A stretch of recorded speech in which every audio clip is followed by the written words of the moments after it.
It was the kind of night where the music industry gathered under one roof, dressed in leather and silk, pretending they were all friends while sharpening knives behind their backs.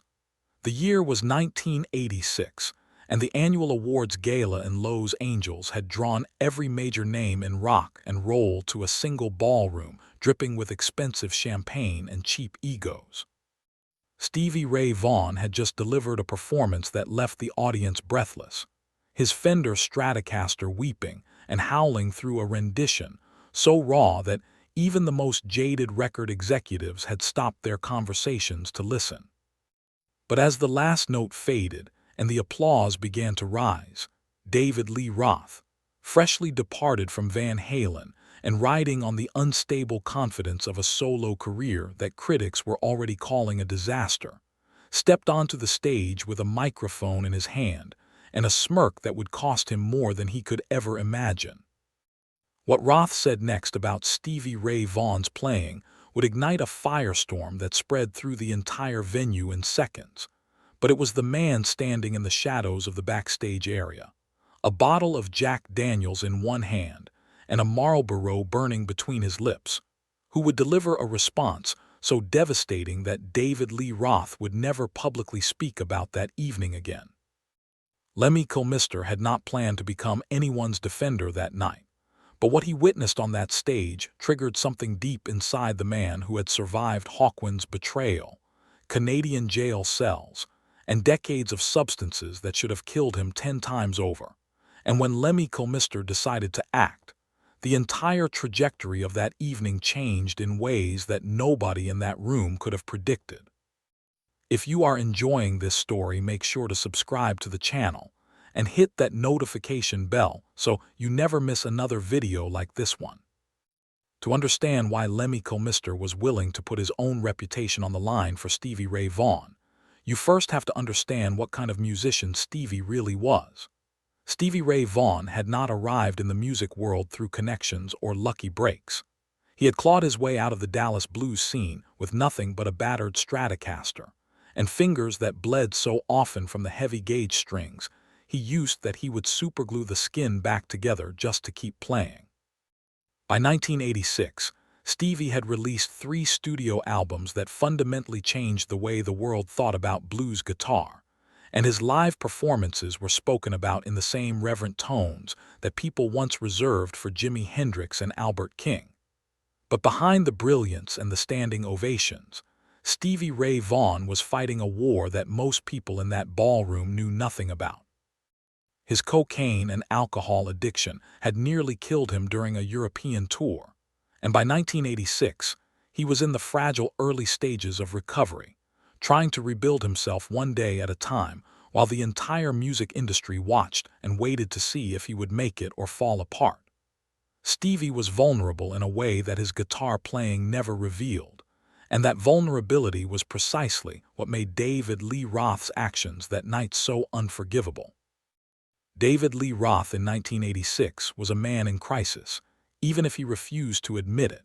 He had walked away from Van Halen at the peak of their commercial success, convinced that his charisma alone was enough to sustain a solo career that would eclipse everything he had done with Eddie Van Halen. His debut solo album had performed reasonably well, but the cracks were showing. Critics pointed out that without Eddie's guitar genius behind him, Roth was essentially a carnival barker without a carnival. The insecurity this created was enormous, and he dealt with it by becoming louder, more outrageous, and more willing to tear down anyone he perceived as a threat. On the night of the gala, Roth had been drinking heavily since the early afternoon. Multiple witnesses would later recall seeing him stumble through the lobby, dismissing every performer on the bill with cruel humor that now just made him seem desperate. When Stevie Ray Vaughan took the stage and delivered a set that had the entire room on its feet, something inside Roth snapped. Here was a man with real talent, genuine and undeniable, receiving the kind of adoration that Roth had been chasing his entire career, but could never quite earn on his own. And so when Stevie finished, and the applause was still echoing through the hall, David Lee Roth made the decision that would define one of the most infamous moments of his career. Roth grabbed a microphone from one of the stage crew members and walked out onto the stage, while the applause for Stevie Ray Vaughn was still rolling through the venue. At first, people thought he was going to pay tribute, maybe crack a joke and transition the evening into the next segment. But the expression on Roth's face told a different story. He was not there to celebrate anyone. He stood at center stage, waited for the crowd to quiet down, and then launched into what multiple attendees would later describe as one of the most uncomfortable moments they had ever witnessed at an industry event. Roth began imitating Stevie's playing style, bending his body in exaggerated poses and making faces that were meant to suggest that what the audience had just witnessed was not virtuosity, but some kind of overwrought blues cliché. He mimicked the way Stevie leaned into his guitar during solos, turning it into a crude pantomime that drew a few nervous laughs from the crowd but mostly stunned silence. Then Roth went further. He made a comment about how blues guitar was just the same three notes played over and over again by guys in cowboy hats who thought they were better than everyone else. The comment was clearly aimed at Stevie, who was known for his signature wide-brimmed hats, and the implication was impossible to miss. In that single moment, David Lee Roth had publicly humiliated a man who was not only one of the greatest guitarists alive, but also someone who was barely holding himself together after years of addiction. Stevie Ray Vaughn was standing just off stage, close enough to hear every word, and people who were near him said his face went completely pale. He did not react with anger. He did not shout back.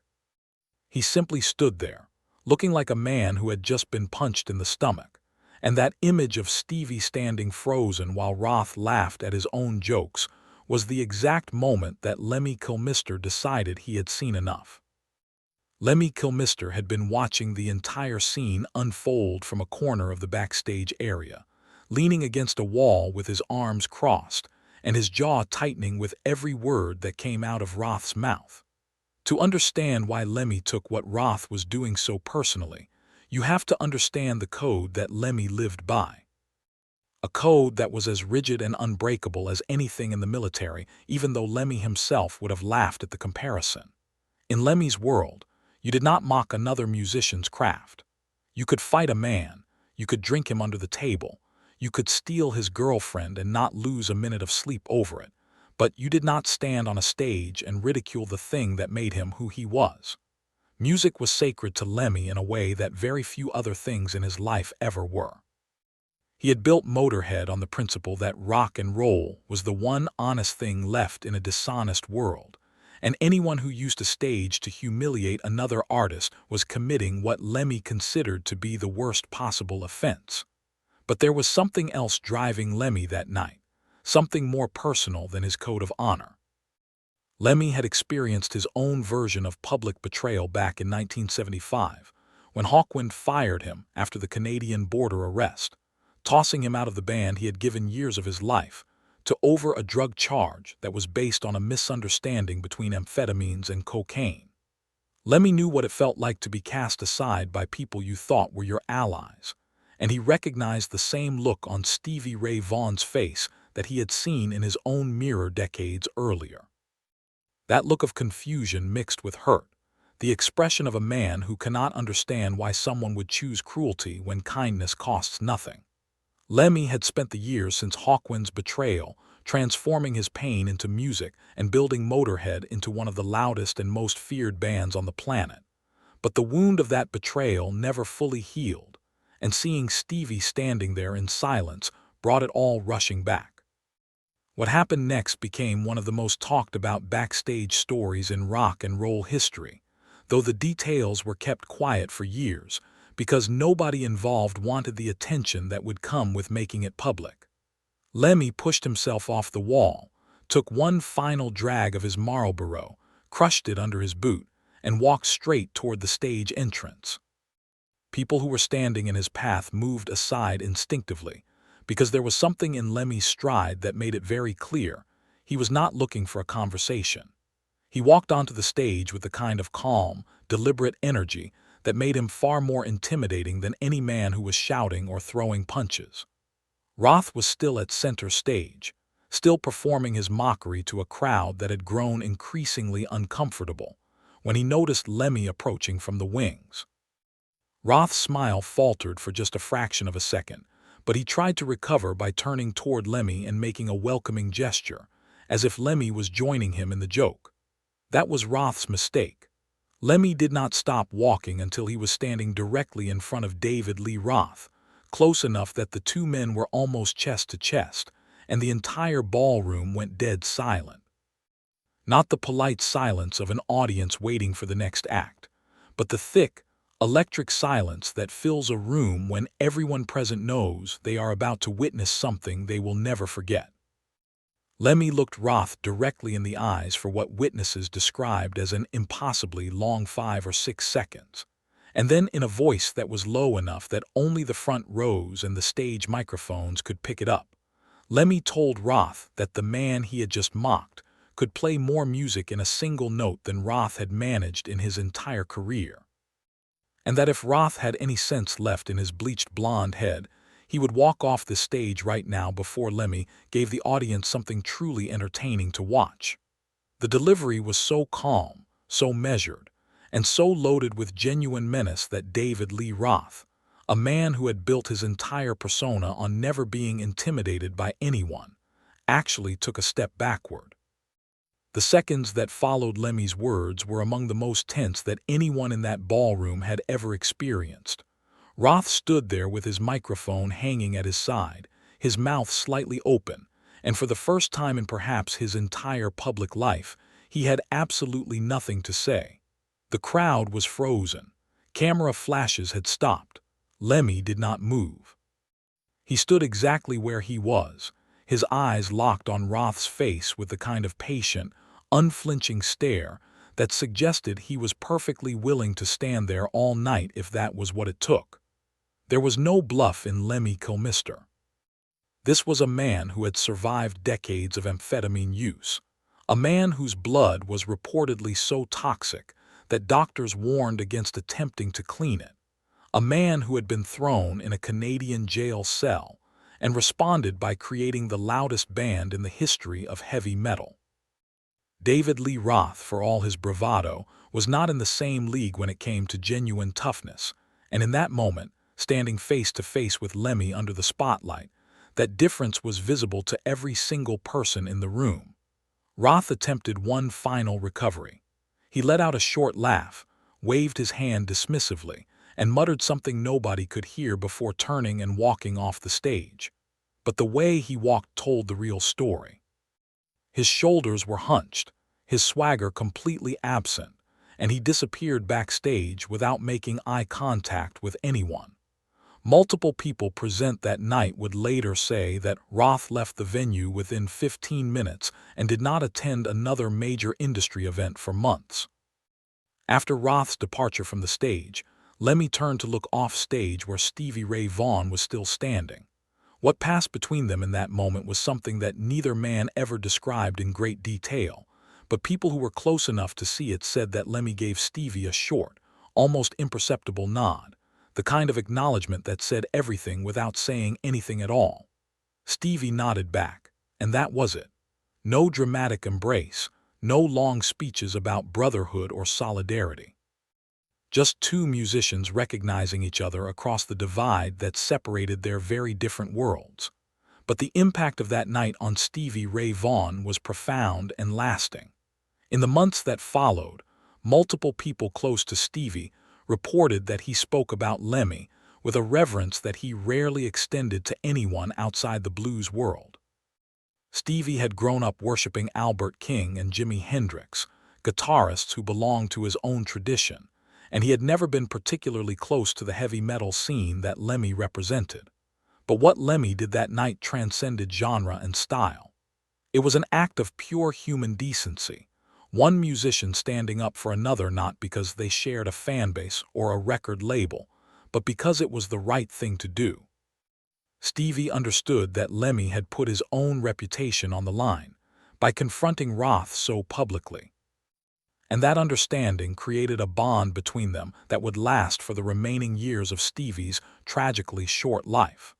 What most people did not know was that the events of that evening were particularly meaningful to Stevie because of where he was in his recovery. 1986 was a pivotal year for Stevie Ray Vaughn. He was still learning how to navigate the music industry without the chemical crutches that had nearly destroyed him, and every public event carried the risk of triggering a relapse. Being humiliated on stage by someone like Roth in front of his peers could have been exactly the kind of emotional blow that sent Stevie spiraling back into the darkness he was fighting so hard to escape. Instead, Lemmy's intervention turned what could have been a devastating moment into something entirely different. A reminder that there were still people in this industry who valued talent and integrity over ego and spectacle. The consequences of that night followed David Lee Roth far longer than he anticipated. In the weeks after the gala, the story spread through the music industry like a California brushfire. Record executives, journalists, and fellow musicians all heard some version of what had happened, and the essential facts remained consistent across every telling. David Lee Roth had publicly mocked one of the greatest guitarists in the world, and Lemmy Kilmister had shut him down with a few quiet words that carried more power than anything Roth had ever screamed into a microphone. For Roth, the timing could not have been worse. His solo career was already struggling, and the gala story reinforced the growing perception that he was a man out of control, burning bridges with the very industry he needed. Several journalists who covered the event would later note that Roth's behavior that night seemed to mark a turning point, a shift from seeing him as a lovable rogue to someone who had lost the ability to read a room. His second solo album, released the following year, received even harsher reviews, and while many factors contributed to his decline, the gala incident became a symbol of everything that had gone wrong since he left Van Halen. In interviews from that period, Roth never once mentioned the evening or his confrontation with Lemmy, an absence that spoke louder than any denial could have. The relationship between Lemmy and Stevie Ray Vaughn after that night was not the kind that produced joint albums or co-headlining tour. They existed in different corners of the musical universe, Lemmy in the roaring world of heavy metal and Stevie in the soulful trenches of Texas blues. But what connected them was deeper than genre, a shared understanding of what music demanded from the people who devoted their lives to it. Both men had sacrificed everything for their art. Lemmy had lost bandmates, relationships, and decades of his health to the Motorhead lifestyle. Stevie had nearly lost his life to the cocaine and alcohol that the music industry practically forced into the hands of its brightest stars. In the years following the gala, there were occasional sightings of Lemmy and Stevie at the same festivals, and people who witnessed these encounters described them as brief but warm, a handshake here, a shared drink there, always with the kind of mutual respect that needed no explanation. Lemmy reportedly told a friend that Stevie Ray Vaughn was one of the only guitarists alive who made him feel something when they played, and Stevie was known to have kept a Motorhead album in his tour bus, a detail that amused his bandmates in Double Trouble, who could not understand how their blues purist leader had developed a taste for the loudest band in England. On August 27, 1990, Stevie Ray Vaughn boarded a helicopter after a concert at Alpine Valley Music Theater in East Troy, Wisconsin. He had just performed a stunning set alongside Eric Clapton, Buddy Guy, Robert Cray, and his brother Jimmy Vaughan, and by all accounts he was in the best shape of his life, 4 years sober and playing better than he ever had. The helicopter crashed into a ski hill shortly after takeoff, killing Stevie and everyone else on board instantly. He was 35 years old. The news hit the music world like a bomb, and when it reached Lemmy Kilmister, people around him said he went very quiet for a very long time. Lemmy was not a man who displayed grief publicly. He had lost friends throughout his career, from Jimi Hendrix to Phil Lynott, and he had learned to process loss in private, behind closed doors with a bottle of Jack Daniels, and the solitude that only a man who had seen too much death could understand. But those who knew Lemmy noticed that something changed in him after Stevie's death. He became slightly more protective of musicians around him, slightly more willing to speak up when he saw someone being treated unfairly, as if losing Stevie had reinforced his belief that the music world was too cruel to the people who gave it everything. What happened on that stage in 1986 was never captured on professional video. No official recording of Lemmy's confrontation with David Lee Roth exists in any archive or documentary, and the only evidence that the evening unfolded the way witnesses describe comes from the accounts of those who were present. But the absence of footage has only made the story more powerful over the decades, allowing it to grow into one of those rock and roll legends that reveals more about the characters involved than any camera could have captured. The story endures because it speaks to something that every music fan instinctively understands: the difference between performers who use the stage to elevate others and those who use it to tear people down. David Lee Roth chose cruelty that night, and he paid for it with a piece of his reputation that he never fully recovered. Stevie Ray Vaughn absorbed the blow with the quiet dignity that defined his character, and he went on to produce some of the most extraordinary music of his career in the 4 years he had left. And Lemmy Kilmister, the man the world knew as rock and roll's most indestructible outlaw, revealed a side of himself that his growling vocals and skull-adorned stage shows rarely allowed the public to see: a fierce and uncompromising sense of justice that extended far beyond his own band and his own career. When Lemmy himself passed away on December 28, 2015, just 4 days after his 70th birthday, the tributes that poured in from every corner of the music world painted a picture of a man who was far more complex than the hell-raising heavy metal icon the public knew. Behind the Jack Daniels and the Marlboros and the legendary appetite for amphetamines was a man who believed in loyalty above all else, who never forgot a friend and never forgave a bully, and who understood that the greatest thing a musician could do was not play the loudest solo or sell the most records, but simply stand up for the people and the music that deserved to be protected. That night in 1986, standing face to face with David Lee Roth under the lights of a Los Angeles ballroom, Lemmy Kilmister did exactly that, and the reverberations of that single moment of courage echoed through the careers of everyone who witnessed it, long after the champagne went flat and the stage lights went dark.